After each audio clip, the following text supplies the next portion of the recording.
देखिए सैनी यहाँ पर आए हैं और इनका साथ देने के लिए हम लोग भी आए हैं।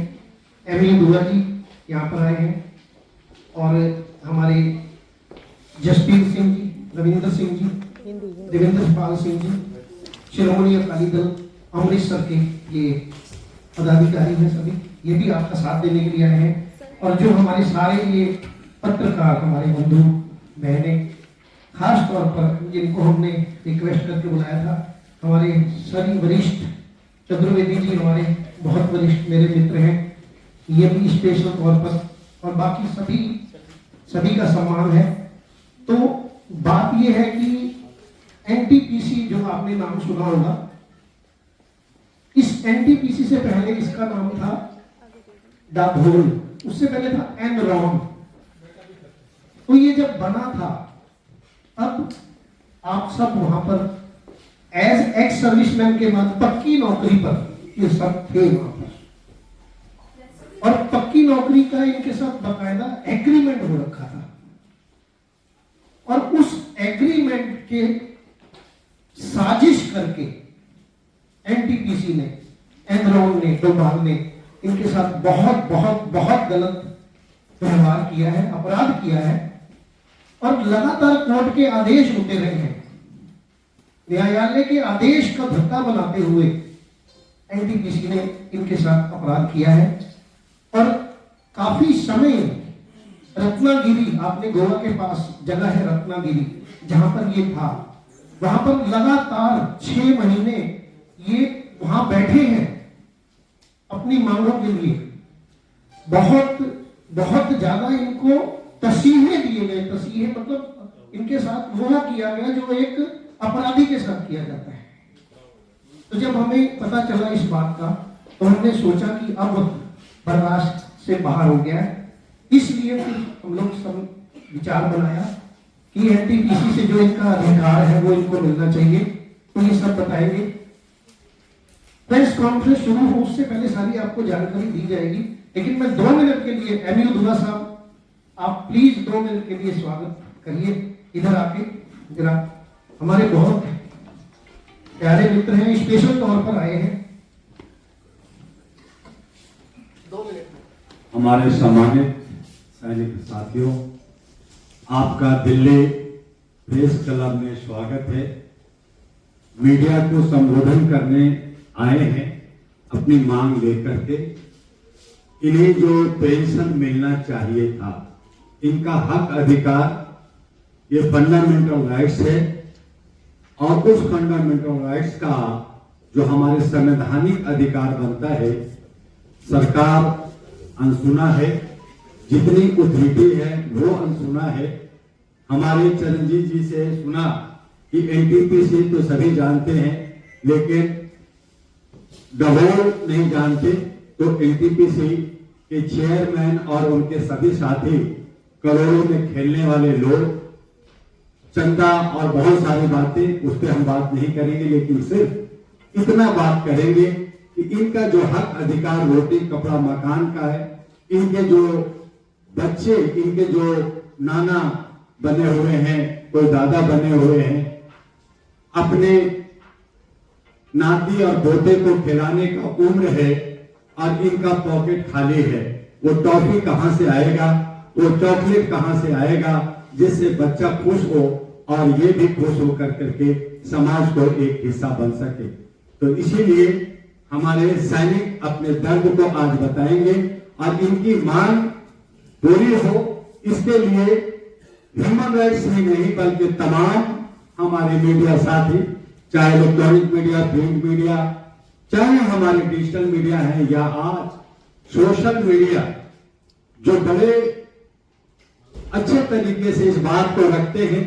आपने देखा इंडिया गेट पर किस तरह से हमारे कुलदीप सिंह सेनेगल को छोड़ा गया और उसके लिए आवाज उठी, मीडिया ने आवाज दिया और आज बाजार घर में।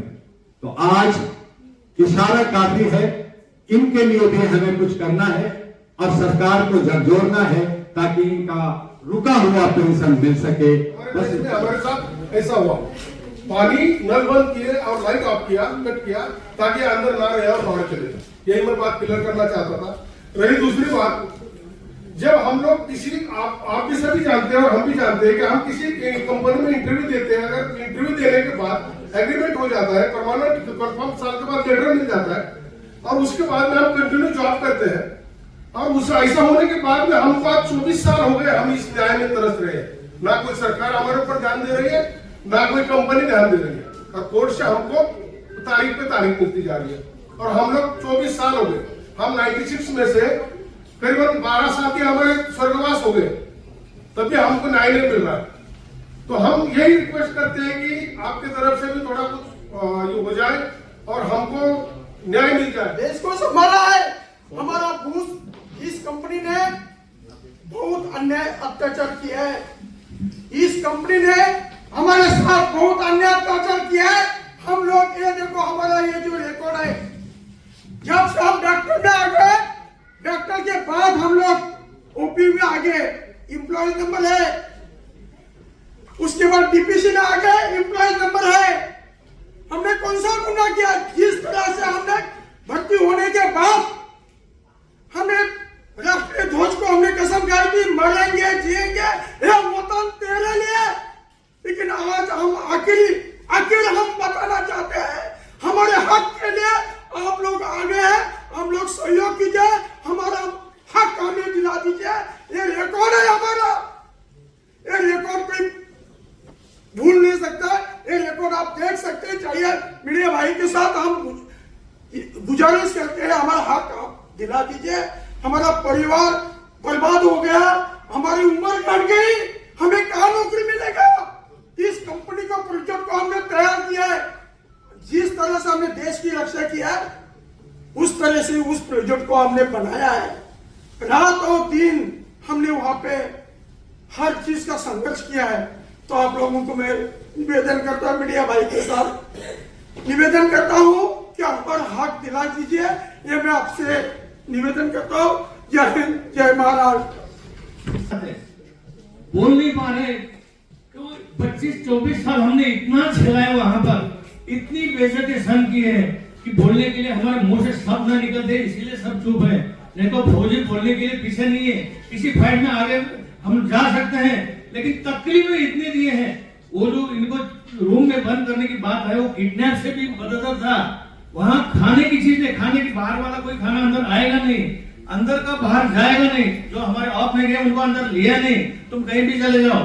और ये लोग बिल्कुल ऐसे बन गया और लास्ट में इन्होंने पुलिस फोर्स लाया। पुलिस फोर्स लाकर इन सबको जैसे भेड़ बकरी को बाहर करते हैं वैसे बाहर निकाल के फोर्स लगा इनको भगा दिया वहां से।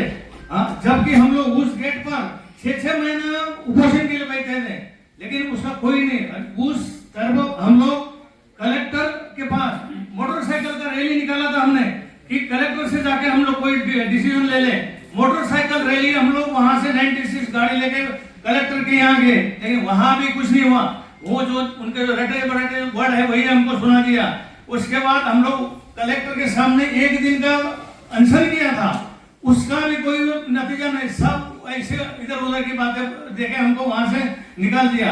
हमने गेट पर जो किया था उस समय कोई गवर्नमेंट की तरफ से, कोई पुलिस सरकार की तरफ से कोई हमारे पास आया नहीं। जबकि इस देश में ऐसा कोई लीडर नहीं होगा जिसके पैर हम जाके पड़े नहीं है। कोई भी लीडर हम बोल रहे हैं, चाहे सेंट्रल लेवल में हो चाहे स्टेट लेवल में हो, सबके घर जाके हमने हाथ पैर पकड़ के उनसे विनती की है, भाई हमें मदद करो, हमारे इतने लोगों का परिवार है, हम अपने उम्र में थे तब आपके पास भर्ती हुए हैं और आज हमारी उम्र निकल गई है। आज हमको कोई एक सीधा कॉन्ट्रैक्ट वाला भी उबाने खड़ा नहीं करेगा। तब भी किसी भी गवर्नमेंट ने, किसी भी फोर्स ने हमको सपोर्ट नहीं किया। बेइज्जत पक्का किया है, बेइज्जत इतना किया है कि हम लोग सुपरवाइजर ड्यूटी करते थे, मौका ऐसा उन्होंने देखा, हम लोग ड्यूटी से बाहर गए, कुछ लोग जब वापस आए तो उन्होंने हमारे गेट में एक लेटर दे दिया कि उसमें क्या लिखा है उन्होंने, ये बाहर 2-4 कोई अनजान लोग घूम रहे हैं, उनको वहां से भगा दो। वो कौन? वो जो हमने उनके साथ इतने महीनों ड्यूटी किया है, वो हमको 1 दिन में पहचानना भूल गए कि हम लोग कौन है करके।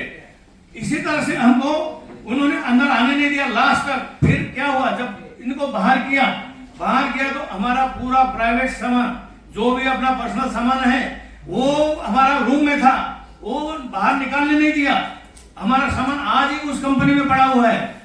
तो बिना सामान लिए, बिना अपना कुछ जो भी अपना कीमती चीजें थी वही की वही रह गई और कंपनी ने अंदर आने नहीं दिया हमको। कोर्ट में भी वो हमेशा ये आते थे एनटीपीसी के लोग, लेकिन कभी उन्होंने वो मंजूर नहीं किया हमको, हमारी तरफ कभी कोर्ट में भी उन्होंने बात सुनी नहीं किसी की, कोर्ट की समझा रहे थे उनको तभी बात सुनी नहीं और हालात ऐसे कर दिए। उस समय हमारी जो उम्र थी उस समय बच्चे तो कॉलेज या उसमें जा रहे थे, उस समय पैसे की जरूरत थी हमको, वो बच्चों के हमारी पढ़ाई आधी छूट गई क्योंकि उतना हम फीस भर नहीं सकते थे, ना हमारे पास उस समय पैसा था। और किडनैप लोगों का तो हालत ही पूछो मत, वो खाने के लिए परिवार में जा नहीं पाए, उनका परिवार का कोई पालन पोषण नहीं कर पाए, उनकी हालत ऐसी होगी कि कुछ महिलाएं दूसरों की जाके बर्तन मांगना पड़ा उनको। अगर मर्द घर में नहीं आता है तो वो क्या करेगी, तो बर्तन मांग के अपने बच्चों का वो परिवार किया है। कुछ महिला ने वहां पर उतनी इतनी बदतर हालत की हमारी, और हमको कहीं का नहीं छोड़ा है। बोलना बहुत चाहते हैं, फौजी रोता नहीं, यही एक बात है। नहीं तो ये जो हमने सहन किया है वो कोई नहीं देख नहीं सकता उस चीज को, बिल्कुल बहुत गलत तरह से। आज अभी भी नहीं मैं बोल सकता है। धन्यवाद। आपसे कोई बात हुई जो हमें एक फाइल अगर आप बोलते तुरंत मैं जाके लेके भी आ सकता हूँ, लेकिन हम लोग ये परमानेंट एम्प्लॉयज है, हमारे सारे परमानेंट एम्प्लॉयज है। हमें जबकि हमें बैक्टर के बाद ओपीओ ने हमें हायर किया है कि आप लोग अच्छे सिक्योरिटी है, आपने इस कंपनी को अच्छा प्रोजेक्ट बना दिया है, आप लोग अभी ओपीओ में आइए। उसका नाम है, ये देखो यहाँ पे है लिखा हुआ, उसके बाद और ओपीओ का भी नंबर है, ओपीओ का नंबर है यहाँ पे, ओपीओ का एम्प्लॉयज नंबर है। ओपीओ के बाद हम लोग डीपीसी में आगे, डीपीसी में आगे ये डीपीसी का भी नंबर है, एम्प्लॉयज नंबर। जबकि हमने डीपीसी में आने के बाद, कोर्ट इशू आने के बाद एनटीपीसी ने हमारे साथ गद्दारी की है। जबकि हम बैठक के बाद ओपीओ में के बाद डीपीसी में आ गए तो एनटीपीसी को लेने में कोई प्रॉब्लम नहीं था। हम लोगों को सियासत के बजाय हम लोगों को सुरक्षा रखना था उन्होंने, लेकिन हमारे साथ बड़ा अन्याय हुआ है, बहुत गलत कार्रवाई किया है। इसलिए आप लोगों को मैं माध्यम से हम बताना चाहते हैं, कल का जो धरना होगा भारत सरकार जवाबदारी और एनटीपीसी रहेगी। लेबर कमिश्नर हमारे जो डिस्ट्रिक्ट का है उनके पास वो भी कोई सुने, वो सिर्फ पेपर वर्क करते हैं, भगा देते हैं, अगला तारीख निकाल देते हैं वो, लेकिन कहीं किसी ने कुछ सुना नहीं हमारा। इस बारे में हमने जाकर रिपोर्ट किया है, अपने एप्लीकेशन दिए उनके पास, डॉक्यूमेंट से मारा उनके पास भी कि भाई इस तरह के हमारे साथ हुआ है, हमारे कुछ मदद करो आप।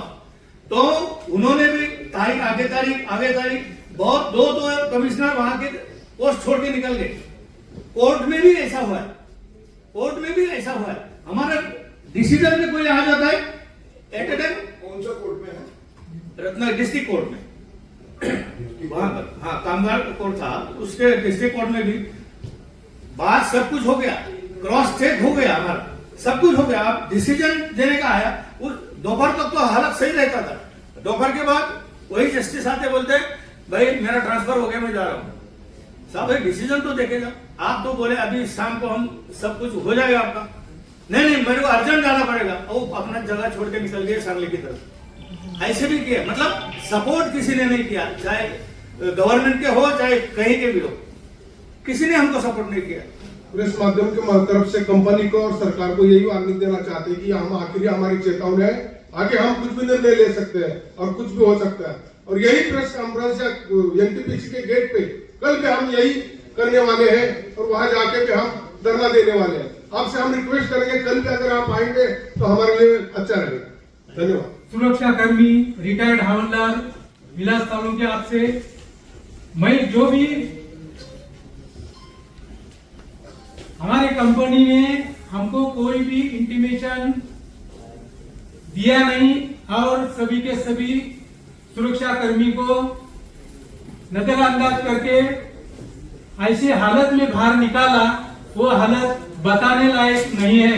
जबकि मेरे साथियों ने आपके सामने सब हालत बताया है, लेकिन उसको मैं उसके लिए मेरे पास कोई शब्द नहीं है। इस हालत में हमको बाहर निकाल दिया है और बाहर निकालने के बाद आज 22-24 साल हो गया, अभी तक हमको ना तो किसी कोर्ट ने ना किसी ने हमको न्याय दिया है।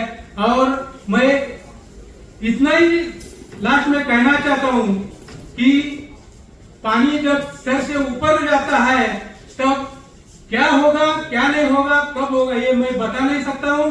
मैं ये आखिरी चेतावनी देना चाहता हूँ कि अभी पानी सर से ऊपर गया है, अभी इसके आगे अगर वक्त आएगा तो कुछ भी हो सकता है, इतना मैं कहना चाहता हूँ। अभी हम लोग आए, सब बुढ़े हो गए, आर पार हो जाना एक तो आर पार होगा। इसी हालत में हम अभी इस स्टेट में पहुंचे, लेकिन क्या करेंगे और क्या नहीं करेंगे वक्त आने पर हम बताएंगे।